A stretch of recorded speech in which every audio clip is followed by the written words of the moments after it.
What's up sa inyo mga pips? Nandito na sa panibagong na video kung saan pag-uusapan natin ang RAKK SINAG keyboard, which is isang keyboard na mumurahin lang mga 2,000 syempre.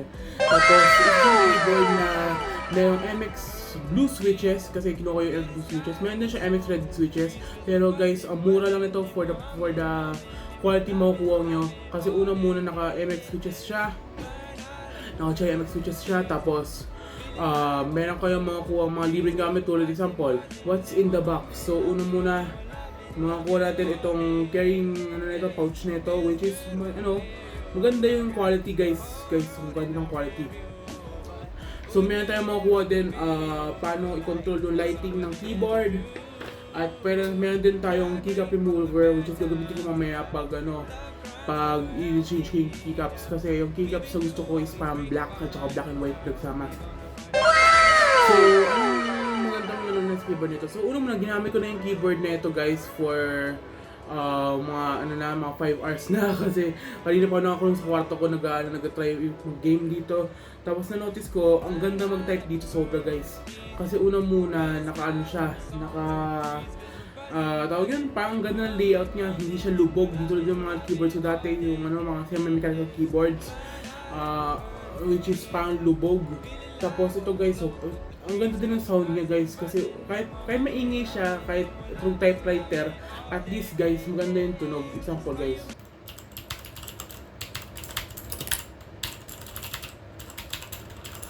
Ayun, ang ganda guys sa pag-type po. Tapos ito guys, pakita ko sa inyo ang lighting settings. So ito guys, may iba-ibang lighting settings to. Meron tayong ganito, pag press mo yung function at saka yung 1, iba yung mga lighting settings niya guys. Ayan, 1, function 2, function 3, function 4. Iba-iba guys. Marami siya iba-ibang function na pero gusto ko nyo talaga yung standard na white lang. Tapos next of all, ay pwede mo din palitan yung ilaw sa ilalim ng keyboard kasi may underglow siya guys. So example, ito guys, function ng insert. Ayan, iba-iba guys.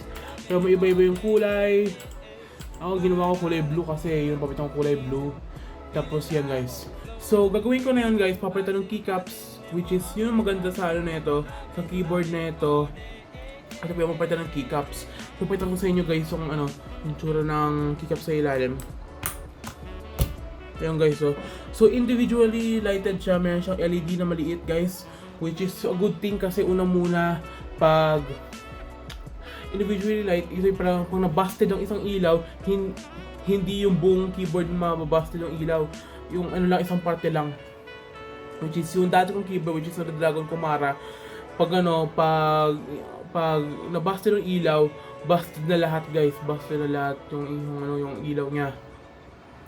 So yun guys, papalitan ko muna yung keycaps. Be right back. A few moments later.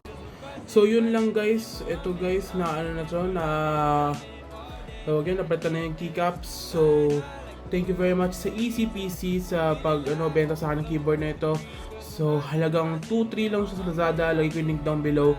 So itong keyboard na ito ay maganda para sa akin kasi una muna ay maraming lighting features, interchangeable yung keycaps, at saka hindi siya lubog di tulad ng semi-mechanical keyboard, at saka naka Cherry MX siya, Cherry MX blues keycaps na siya. So thank you very much for watching.